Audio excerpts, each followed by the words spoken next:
Hello YouTube, hello, we're back. Of course we are. And today we're gonna be talking about something important.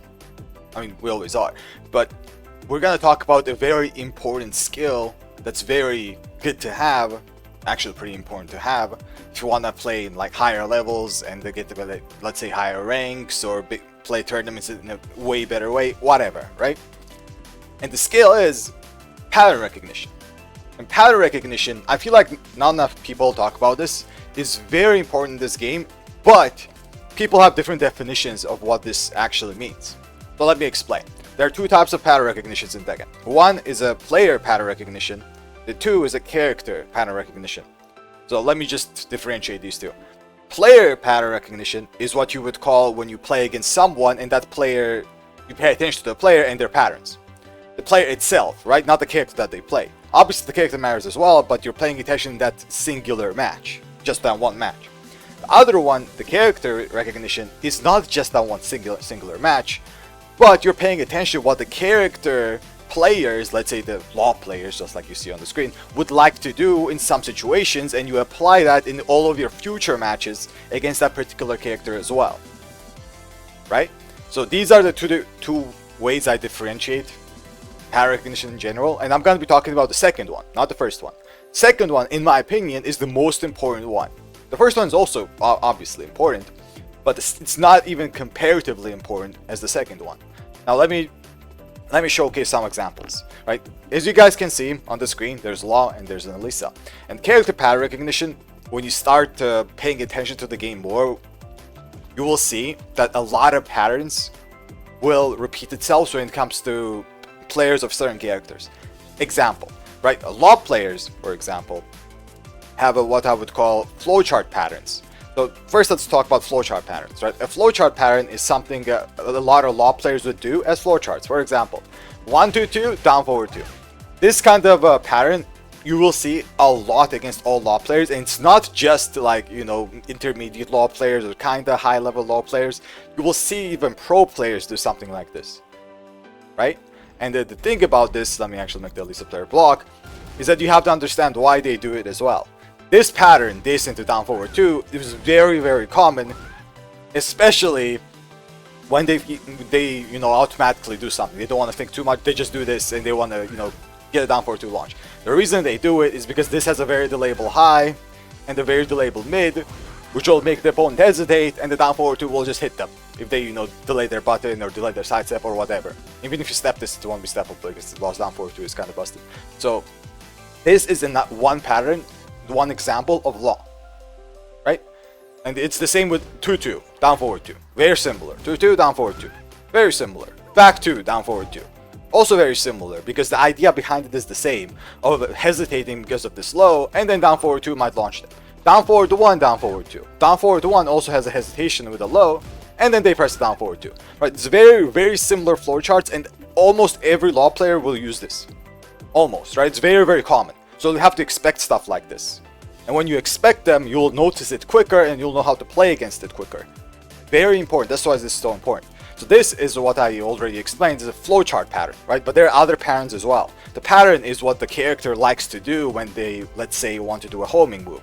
Will catch someone who sidesteps, or if what they want to do when they can't open up a character. Law, for example, if they can't open up a character, will duck in their face and try to open them up with either them mashing. Good players will just not do anything and maybe bait the mash, punish them like a hop kick, or while staying forecheck them, or just mix them up with a slide, right? This can also happen, obviously. So this kind of thing can be important, because now you know if law players can't open up the other character, the other player, what is most likely that what they will do. This is also a part of a character pattern. This is not a flowchart. It's not a flowchart, but this is a decision-making pattern, right? And if they want a homing move, what will they do? Most likely we will see a back 4. Back 4 that they can go into back turn like this into -4, or not go into back turn into -7. Now you already know the properties before you're even playing the match against that one player. So if you sidestep a lot, you might, you know, already know in the back of your head, okay, if they want to catch me because I'm sidestepping so much, they will use this most likely. Or there's also another move, which is this one, right? The +3 high is also very common. ESS is 3. So maybe that one, the mid, or this one, the high. So it's gonna be hard to deal with because it's a high and a mid, and this one, you know, it's a long range for both. But at least now you know because of the patterns. Other thing also, decision-making pattern, is whenever you let's say you make a logo full crouch with any of your moves, like let's say law players get hit by heat burst, they might slide because they're full crouch. The moment you full crouch a law player, you can't expect to slide. The moment you end a combo against a law player, they might just slide as well because on the tech roll they're crouching. So this kind of patterns will help you massively. Now let's do an example for Alisa. Alisa, a flowchart pattern, it's very, very common. As I've already said, you will see this everywhere, not just in, you know, ranked. You'll even see this in pro play. Whenever they are in chainsaw mode, and let's say they use back to one, which is a move they will use to catch sidesteps, by the way, because this is a homing move, another pattern you can recognize. The moment you block this, what they will do is either power crush, very common pattern, and other thing they will do is to do this. So it's basically a multiple choice that you have to take. What do you think the Alisa player is going to do after this? Are they going to do down 3 or up 3 with automatic sidestep into the 1? Or are they going to power crush? Like, if you notice these kind of patterns, you'll immediately know what to do against it, right? If you labbed it, obviously, right? That's why labbing is important. And this, what I'm talking about, is also a part of matchup knowledge. Example, right? Another example. What do you think Alisa players will do if they want to keep you out or if they want to stop you from stepping? Well, both of those answers have the same, both of those questions have the same answer. It's this move right here, this move. If they want to keep you out, they're going to backdash a little bit and then use this move that covers the whole screen. That's also a homing move. Right, this is a keep out move, very, very strong. It will cover the whole screen, -2. It's a high, going to chainsaw into mini mix-up.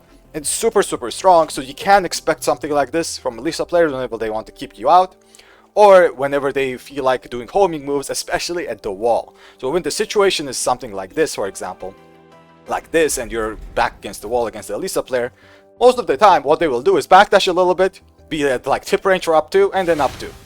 Like something like this, up 2. So you can't sidestep, you can't do anything, and even on block, there's nothing that's gonna happen, and if you get hit, you're gonna get wall splat and heat engaged. Right? Another pattern. So this kind of stuff is going to be very important to recognize because it will help you play against these more obvious patterns against players who use them, because a lot of players use them. This is not something that, as I already explained multiple times, it's not something that no one uses, like 1% or 5% of players because they're low level are going to use. This is used by almost everyone. Right? This is just how it is and how the character kind of can work. Right? It's the same with full crouch low, just the same as I explained in the last slide. Whenever you full crouch low Alisa, they might use the full crouch low, like force crouch on Alisa, right? So all this kind of stuff can be important, like what they like to do in the neutral. Some Alisa players like to do this in the neutral. This is also another character pattern you can kind of recognize and try to understand what to do about it. I already know this, right? But there's not much you can do about movement-wise. Maybe you can, you know, keep them out with jabs or electrics because of this. So all this very important, and these two obviously are not the only examples. I'm going to show you 2 more characters as examples. One is someone like Steve, the other one is someone like Lars. More examples, right? So pay attention to what characters like to do and not players. Well, to be a little bit more precise, it's the players of those characters, to be a little bit more precise. So Steve player's example, right? What do they like to do if they want to either keep you out or continue pressuring you? It's 1-2-1. The moment that they will start backdashing and they want to keep you out, they will 1-2-1, 1-2-1, 1-2-1. Like they just 1-2-1. And this is going to be very, very common. Some Steve players will use QCF1 if they're smart enough to not just mash 1-2-1, obviously. Right? But 1-2-1 is very, very common. Very common. And it's so common that you'll be able to just duck in their face and they might still 1-2-1. Obviously, if you do it once or twice, they'll stop doing it, but you know, they will do it. The other thing they will also do is if you're pressuring them a lot, for example, like this, and you're just pressuring them, like pressing a lot of buttons against them, what do you think they're gonna do? Back one, right? What do you think they're gonna do? Let's say you're a Mishima wave dashing into them. Why are they gonna press? Back one, or 1-2-1, either one or the other. It's gonna be a very, very predictable pattern if you know this kind of stuff, and you can force the Steve player to actually think about the situation instead of just going for these like automatic moves and patterns that they go for, right? So this is not a flowchart pattern. This is a decision-making pattern, right? Another example. And another example, let's say Lars, because I also picked Lars, is that when you force crouch on Lars, most of the time what you will see is either the full crouch low, or most Lars, like 90% of Lars players, will just mash while standing 2. They'll just press a while standing 2. Why? Because while standing 2 has one of the best properties of a while standing move in the game, because it's a tracking mid that has a delayed follow-up high, delayed follow-up mid, delays itself basically, and also a stance transition that will mix you up. So while standing 2 basically has very, very minimal weaknesses, and you can predict that they're gonna do it the moment you force crouch upon them, right? The moment you do that. Obviously, good Lars players will not always do it, but having this option is so strong that it will make you hesitate if you predict it, right? And this is also a pattern, obviously. Another pattern is that if someone wants to, like a Lars player wants to mix you up, they will most likely duck in your face and try to pressure you with a full crouch low. Most likely. Or down back 1-3 or just down back 1 and just start sidestepping like this. Right? So there's a lot of options they will start doing, and if you predict this kind of stuff, it's going to be good. Another decision-making pattern that the Lars players love to do is that if they are too tired of playing TEKKEN and playing neutral, they'll just be into neutral like this, and they're like, okay, I'm too tired, I don't want to play anymore. They'll just den 1. They don't want to play TEKKEN anymore, they just want to press buttons, they'll just den 1. Why? The reason is because this is basically 5 back dashes, not back dashes, forward dashes in one button, then 1, because you don't need to dash like run like this to cover the distance. You just press one button and another button. You press 2 buttons, right? And then you go in and you're in the +1 situation immediately. So this is a very, very common pattern for the Lars players as well, because they don't feel like playing TEKKEN. So what they do is just do this, cover the distance immediately, be +1, instantly do, let's say, a 2-1 or a 1-1 because it's a frame check, or they'll just start pressuring you because they're plus. This also tracks really well too. This also has a follow-up, which also jails. So this is another pattern that you might recognize, and if you know this, obviously, you might just duck it, and you'll just duck it and you launch it, because there's not nothing else you can do about this mostly, right? But at least you know this kind of stuff. This is important, very, very important actually, to know in TEKKEN, because the moment you do this, most players will do these kind of patterns, and you will recognize them instantly, and it will help you with player recognition instead of character recognition. So this is what you would do as an example. Like, let's say you're playing Dark Souls, Elden Ring, whatever, right? And you have to memorize boss's patterns, so you die once, you die twice, and then you know. It's exactly the same. You lose once, twice, pay attention to what the character likes to do, but there's gonna be another Lars player, a very different Lars player. They might do the same thing, but now you know the pattern and you can actually counter it. Right? Very, very similar in a similar situation. So yeah, that's what I want to talk about today. A little bit of a yap, I guess. But yeah, hopefully it was helpful. Hopefully it was helpful. Thank you for watching, YouTube, as always. And I'll see everyone in the next one. Till then.